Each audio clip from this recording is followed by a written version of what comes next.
10তলা ভবনের কার্নিশে বসে পা ঝুলিয়ে অলস বসে আছেন কেউ।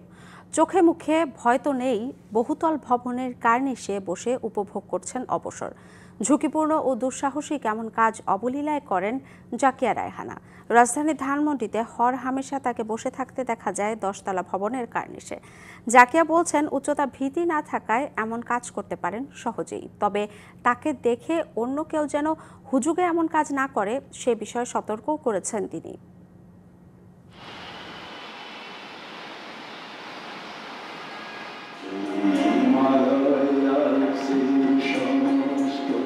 মান্নাদের এই গান জাকিয়া রায়হানার অবসরের খোরাক।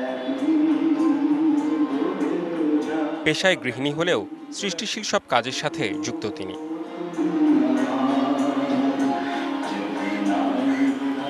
মানুষের জন্য কিছু করার তাগিদ তিনি সবসময় অনুভব করেন।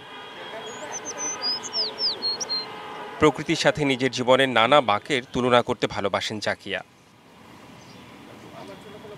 পাহাড়ে ঘুরে বেড়াতে ভালোবাসেন তিনি। ছোটবেলা থেকেই নেই উচ্চতা ভীতি। জানালেন, বহুতল ভবন দেখলেই ছাদের কার্নিশে একান্তে কিছুক্ষণ বসে থাকতে ইচ্ছে হয় তার। লিলি হালাল বিউটি সোপ, বিএসটিআই কর্তৃক সনদপ্রাপ্ত দেশের প্রথম হালাল বিউটি সোপ। দীপ্তিময় উজ্জ্বল ত্বকের জন্য।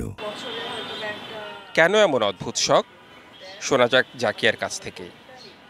ছোটবেলা থেকে যেটা হতো যে উঁচুতে ওঠার পরে যে একটা ভয় লাগা, ওই জিনিসটা তো আর কাজ করতো না। তো তখন তো আর এত বিস্তারিতভাবে বুঝতে পারতাম না যে অন্য মানুষের ভয় লাগে বা আমার কেন ভয় লাগে না। তো সেটা বড় হবার পরে বুঝেছি যে আমার হাইট ফোবিয়াটা নেই, অন্যদের আছে, সেজন্য দেখে তারা ভয় পায় বা আটকে ওঠে। আনন্দ উপভোগ করতে পছন্দ করি, কিন্তু সেটা অবশ্যই সাবধানতার সাথে, সেভাবেই ওঠা হয় বা বসা হয়। অন্যকে দেখে হুজুগে বা কৌতূহল বসে এ ধরনের ঝুঁকিপূর্ণ কাজ না করতে সতর্ক করলেন উচ্চতাজয়ী এই নারী। একদম উচিত না, কারণ তারা চাইলেও পারবে না করতে জিনিসটা। কারণ হাইট ফোবিয়া জিনিসটা এরকম, ধরুন আপনার হাইট ফোবিয়া আছে, আমি যদি এখন ওই ছাদের বর্ডারের পাশে গিয়ে আপনাকে বলি নিচে তাকাতে, আপনি এটা পারবেন না। যেমন আমার বোন জামাই, ওনার প্রচণ্ড হাইট ফোবিয়া।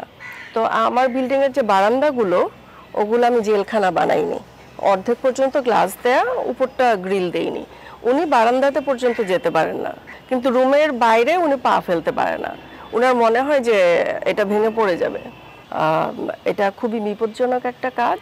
আমার একেবারেই হাইট ফোবিয়া নেই বলে আমি করতে পারি, কিন্তু এটা অন্য কারোটা করা উচিত হবে না একেবারেই।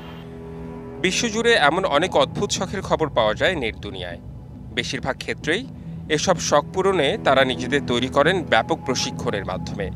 বারবারের চেষ্টায় হয়ে ওঠেন সুনিপুণ দক্ষ। Redwan Ahmed, DBC news, Dhaka.